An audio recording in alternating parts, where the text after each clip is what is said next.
Malayalees daily news desk. ഇന്നത്തെ news എന്തൊക്കെയാണെന്ന് നോക്കാം.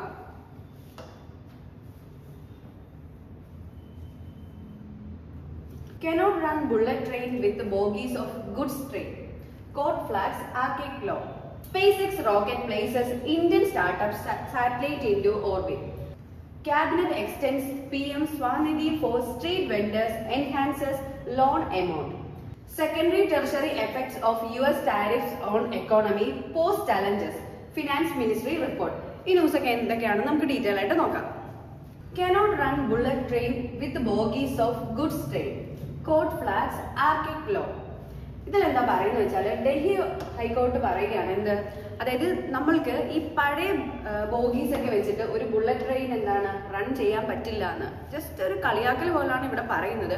അതായത് എന്താണ് ഈ ഔട്ട്ഡേറ്റഡ് കൊമേഴ്ഷ്യൽ ലോസ്, അതായത് കമ്പനീസ് ആക്ട് പ്രൊവിഷൻ സെക്ഷൻ 21 പോലുള്ള സെക്ഷൻസ് ഒക്കെ എന്താണ് ഔട്ട്ഡേറ്റഡ് ആയി. അപ്പൊ ഇത് വെച്ചിട്ട് നമുക്കൊരു ടൈംലി അഡ്ജുഡിക്കേഷനോ എഫിഷ്യന്റ് ബിസിനസ് പ്രാക്ടീസ് ഒക്കെ നടക്കാൻ എന്താണ് അതെല്ലാം ഒരു തടസ്സമായിട്ടാണ് നിൽക്കുന്നത്. അതാണ് ഈ ന്യൂസിൽ പറയുന്നത്. നമുക്ക് ഡീറ്റെയിൽ ആയിട്ട് നോക്കാം. നമുക്ക് ഈ ന്യൂസിന്റെ കീ പോയിന്റ്സ് നോക്കാം. ഒന്നാമത് പറയുന്നത് എന്താണ്, ജുഡീഷ്യൽ കൺസേൺ. ഈ ജുഡീഷ്യൽ കൺസേൺ എന്താണെന്ന് വെച്ചാൽ നമ്മൾ പറഞ്ഞല്ലോ, ഈ ഔട്ട്ഡേറ്റഡ് ആയിട്ടുള്ള ഈ പ്രൊവിഷൻസ് കാരണം എന്താണ് എക്കണോമിക് ജസ്റ്റിസ് ഇവിടെ സ്ലോ ഡൗൺ ചെയ്യാണ്. അതാണ് ഈ ഒരു ജുഡീഷ്യൽ കൺസേൺ ആയിട്ട് വരുന്നത്. ഇനി എക്കണോമിക് ഇമ്പാക്ട് നോക്കുകയാണെങ്കിൽ എന്തൊക്കെയാണ് ഇത് ഡിലേ ചെയ്യുന്നത്, അതായത് execution of law, investment, trust in corporate governance, ease of doing business. അപ്പൊ ഇതിനെയൊക്കെയാണ് എക്കണോമിക്കലി ഇമ്പാക്ട് ചെയ്യുന്നത്. ഇവിടെയൊക്കെയാണ് ഇല്ലുസ്ട്രേഷൻ ബൈ കോർട്ട്. അതായത് ഇവിടെ എന്താ ഉദ്ദേശിക്കുന്നത്, നമ്മൾ പറഞ്ഞ എന്താ bullet train with bogies of goods train. ഇതുകൊണ്ട് ഉദ്ദേശിക്കുന്നത് എന്താ, ഈ ബുള്ളറ്റ് ട്രെയിൻ എന്താണ് വേൾഡ് ക്ലാസ് എക്കണോമിക് ഗ്രോത്ത് ആണ് നമ്മൾക്ക് ആവശ്യം. പക്ഷെ നമ്മളിപ്പോഴും എന്തിലാണ് നിൽക്കുന്നത്, ബർഡൻ ഓഫ് കൊളോണിയൽ ഇറ. ഇതെന്താണ് സൂചിപ്പിക്കുന്നത്, അതായത് നമ്മളിപ്പോ എന്താ ഔട്ട്ഡേറ്റഡ് ആയിട്ടുള്ള നിയമത്തിലാണ് സ്റ്റക്ക് ചെയ്ത് നിൽക്കുന്നതെന്നാണ് പറയുന്നത്. നമുക്ക് വേണ്ടത് എന്താ വേൾഡ് ക്ലാസ് എക്കണോമിക് ഗ്രോത്ത് ആണ് വേണ്ടത്. സിസ്റ്റമാറ്റിക് ചലഞ്ച് എന്താണ്, അതായത് എന്താണ് laws around corporate governance, commercial dispute, financial fraud resolution require urgent modernisation to match the pace of present day economic activity. Implication for policy, അതായത് ഇവിടെ എന്താ പറയുന്നത്, നമ്മളുടെ ഈ പറഞ്ഞ ലീഗൽ ലോസ് ഒക്കെ, അതായത് കമ്പനി ലോ പോലുള്ളതൊക്കെ എന്താണ് റിഫോം ചെയ്യണം എന്നാണ് പറയുന്നത്. എങ്കിൽ മാത്രം എന്താണ് നമുക്ക് ഗ്ലോബൽ കോമ്പറ്റീറ്റീവ്നെസ് നമ്മളുടെ കൂട്ടാനൊക്കെ പറ്റത്തുള്ളൂ. അല്ലെങ്കിൽ എന്താ നമ്മൾ ഔട്ട്ഡേറ്റഡ് ആയിട്ട് തന്നെ നിൽക്കും.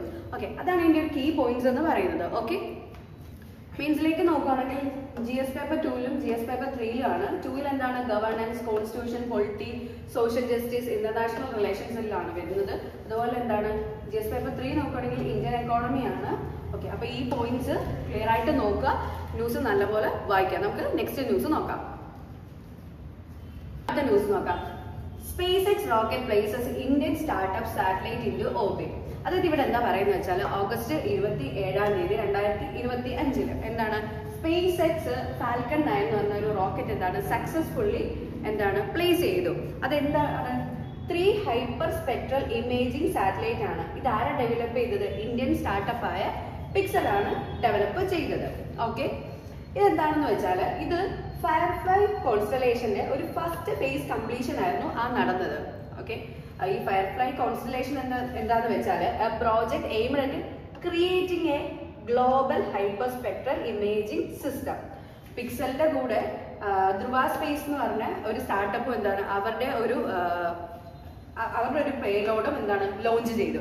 ഇതിന്റെ ഹൈലൈറ്റ് എന്താണെന്ന് വെച്ചാൽ എന്താണ് India's growing role in the global space economy. Okay, നമുക്ക് ഡീറ്റെയിൽ ആയിട്ട് ന്യൂസ് നോക്കാം. Key points, Indian startup in space. Pixxel നോക്കുകയാണെങ്കിൽ എന്താണ് launched 3 hyper spectral imaging satellite as part of its constellation plan.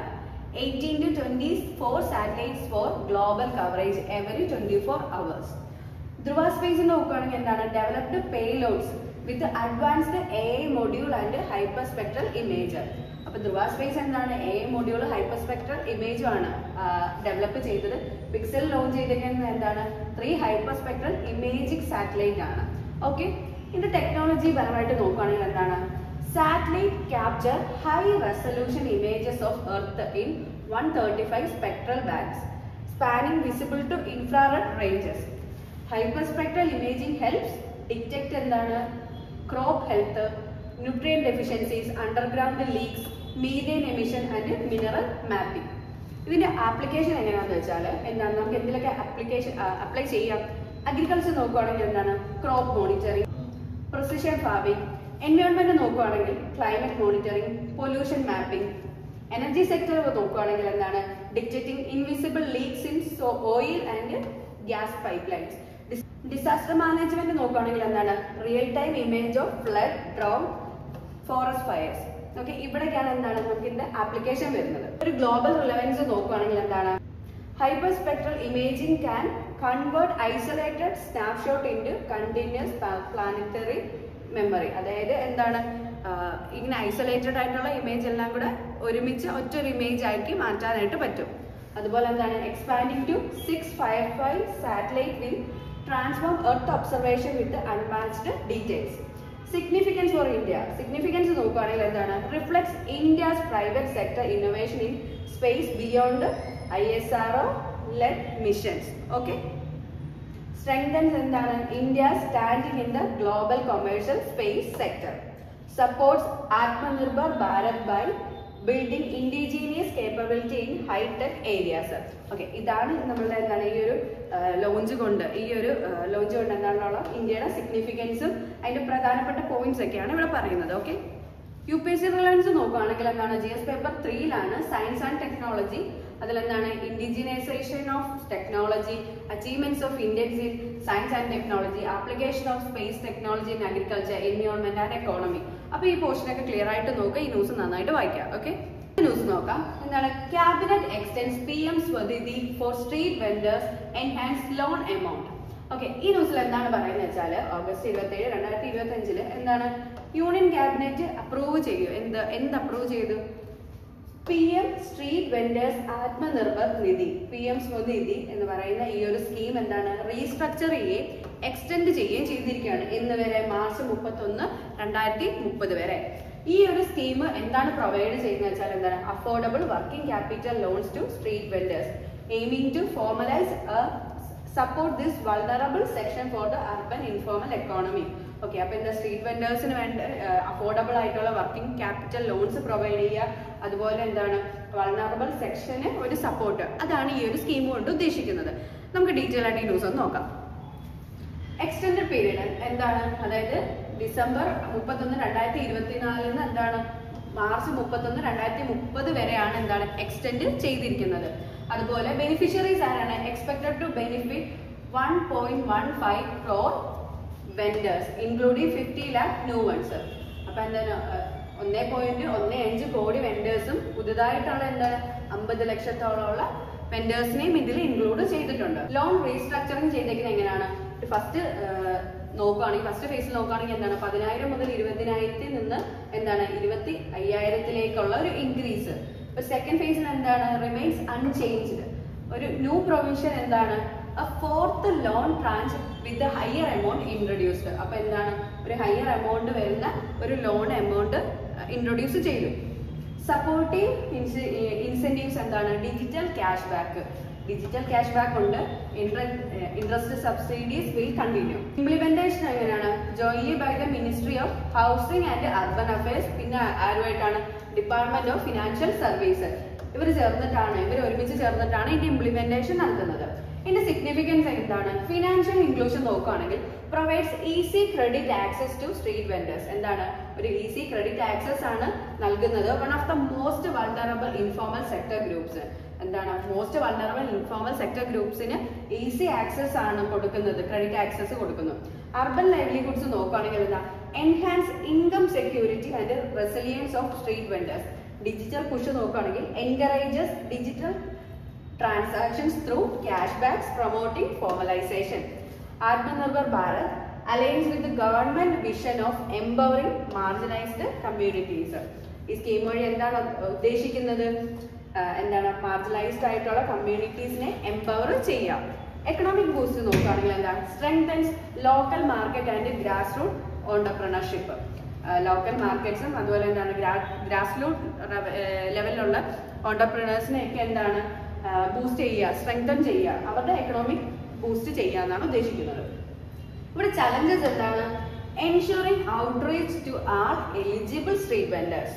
Okay, അതായത് eligible ആയിട്ടുള്ള street വെൻഡേഴ്സിന് ഈ loan എത്തണം. എസ്പെഷ്യലി എന്താണ് വുമൻ ആൻഡ് മാർജിനലൈസ്ഡ് ഗ്രൂപ്പ്. ഇതൊരു ചലഞ്ചാണ്, കാരണം കൃത്യമായിട്ട് അങ്ങനെയുള്ളവർക്ക് തന്നെ ഇത് എത്തണം.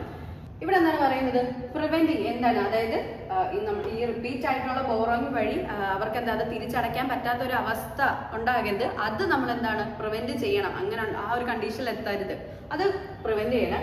Need for capacity building and financial literacy. Okay, അപ്പൊ എന്താണ് കപ്പാസിറ്റി ബിൽഡിങ്ങും അതുപോലെ ഫിനാൻഷ്യൽ ലിറ്ററസി ഒക്കെ എന്താണ് ആവശ്യമാണ്. ഇതൊക്കെയാണ് ഇവിടുത്തെ ചലഞ്ച് എന്ന് പറഞ്ഞാല്.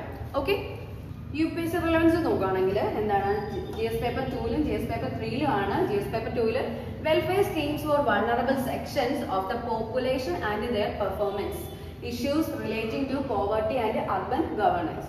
GS പേപ്പർ 3 നോക്കുകയാണെങ്കിൽ എന്താണ് inclusive growth, economic development and employment generation in informal sector. Okay, ഇതൊക്കെയാണ് ഈ ന്യൂസിൽ പറയുന്നത്. ഡീറ്റെയിൽ ആയിട്ട് ഈ ന്യൂസ് വായിക്കാം. ഇതൊക്കെയാണ് ഈ ന്യൂസിൽ പറയുന്നത്. മെയിൻസിന്റെ ഈ പോയിന്റ് ഓഫ് വ്യൂല് നോക്കാം. ഓക്കെ, അടുത്ത ന്യൂസ് നോക്കാം. Secondary tertiary effects of US tariffs on economy pose challenges. Finance Ministry report. ഈ ഒരു ന്യൂസിൽ എന്താ പറയുന്നത് വെച്ചാൽ എന്താ US ഇന്ത്യൻ ഗുഡ്സിന് മേലെ ടാരിഫ് ഇമ്പോസ് ചെയ്തു. അതിനെ പറ്റിയിട്ടാണ് ഇവിടെ പറയുന്നത്. അതായത് എന്താണ് സെക്കൻഡറി ആൻഡ് ടെറിഷറി എഫക്ട്സ് എന്ന് പറയുന്നുണ്ട്. ഈ സെക്കൻഡറി എഫക്ട്സ് എന്ന് വെച്ചാൽ ഇതൊരു ഷോർട്ട് റണ്ണിലേക്കുള്ള എഫക്ട്സ് ആണ്. ഷോർട്ട് റണ്ണിൽ ഇൻഡയറക്റ്റ് ആയിട്ട് വരുന്നതാണ് ഈ ഒരു സെക്കൻഡറി എഫക്ട് എന്ന് വെച്ചാൽ. ടെറിഷറി എന്ന് വെച്ചാൽ എന്താണ് ഒരു ലോങ് റണ്ണിൽ വരുന്നതിനെയാണ് ടെറിഷറി എഫക്ട് എന്ന് പറയുന്നത്. ഓക്കെ, ഈ ഒരു ടാരിഫ് കൊണ്ട് എന്താണ് നമ്മളുടെ ഇന്ത്യൻ എക്കോണമിയിൽ എന്താണ് വളരെ മോശമായിട്ട് തന്നെ ബാധിക്കും.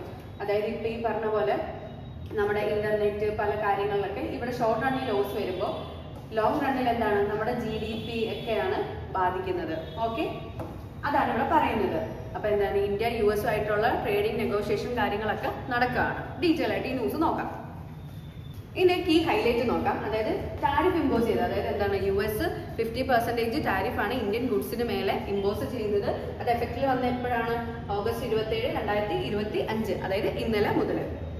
Impact on Indian exports. Tariff will make Indian goods less competitive in the US market. അപ്പൊ ടാരിഫ് കൂട്ടുന്നത് കൊണ്ട് തന്നെ എന്താണ് ഇന്ത്യൻ ഗുഡ്സ് എന്താണ് അവിടെ ലെസ് കോമ്പറ്റീറ്റീവ് ആണ് എന്താണ് US മാർക്കറ്റിൽ. May divert Indian export to other regions but could trigger tariff retaliation and trade frictions. എന്താ നമുക്ക് ഇത് വേറെ എക്സ്പോർട്ട് ഒക്കെ എന്താ വേറെ രാജ്യങ്ങളിലോട്ടൊക്കെ ചെയ്യാം, പക്ഷെ എന്താണ് but trigger tariff retaliation and trade frictions. Spillover concerns എന്താണെന്ന് നോക്കിയാൽ എന്താ could reduce India's attractiveness as a global manufacturing hub. അതുപോലെ എന്താണ് possible negative effects on employment in export oriented industries, risk of impacting supply chains across sectors. Global trade risk നോക്കുകയാണെങ്കിൽ ministry warn of possible contagion effects if Asia Pacific and other countries also impose similar tariff. Okay, അതായത് ഏകദേശം 50 to 20%. India's ongoing FTAs with UK, EU, Australia, Chile etcetera could be influenced. ഇതാണ് ഒരു global risk ആയിട്ട് നിൽക്കുന്നത്. Okay, ഇതാണ് ഈ tariff impose ചെയ്തതിന്റെ key highlights എന്ന് പറയുന്നത്. എക്കണോമിക് ഇംപ്ലിക്കേഷൻ നോക്കുകയാണെങ്കിൽ ഗ്രോത്ത് നോക്കുകയാണെങ്കിൽ എന്താ ഇന്ത്യയുടെ GDP മേ ഫേസ് എന്താണ് പ്രഷർ ആസ് എക്സ്പോർട്സ് ഈക്വൽസ് എന്താ 20% ഓഫ് GDP. അതുപോലെ എന്താണ് ക്രെഡിറ്റ് റേറ്റ് റിസ്ക് നോക്കുകയാണെങ്കിൽ S&P Global Ratings recently flagged India's credit profile as BBB with a negative outlook. Higher tariff may worsen fiscal position and external account balance. Higher tariff എന്താണ് physical പൊസിഷനും external account ബാലൻസും ഒക്കെ worsen ചെയ്യും. Long term റിസ്കിലോട്ട് നോക്കുകയാണെങ്കിൽ എന്താണ് could affect India's integration in to global value chain, may dampen domestic investment sentiment. Okay, ഇതൊരു എന്താണ് ലോങ് ടേം റിസ്ക് ആണ്. നമ്മുടെ എക്കണോമിക് ഇംപ്ലിക്കേഷൻ നോക്കുകയാണെങ്കിൽ റിസ്കിന്റെ കാര്യമാണ് ഇവിടെ പറയുന്നത്. ഗവൺമെന്റ് സ്റ്റാൻഡേർഡ് നോക്കുകയാണെങ്കിൽ എന്താ India is working on a diversified trade strategy through FTAs with multiple partners. ആരൊക്കെയാണ് US, EU, UK, ഓസ്ട്രേലിയ ഒക്കെ. Exploring policies to mitigate risk and attract investment in non tariff affected sectors. Okay, UPSC relevance നോക്കുകയാണെങ്കിൽ GS paper 2ല് GS paper 3ലാണ് വരുന്നത്. GS paper 2ല് India US trade relation, world trade organization and global trade disputes. GS paper 3ലാണെങ്കിൽ economy. അപ്പൊ ഈ ഭാഗങ്ങൾ നോക്കുക, ഈ ന്യൂസുകളെല്ലാം ഡീറ്റെയിൽ ആയിട്ട് വായിക്കാം. Okay, thank you.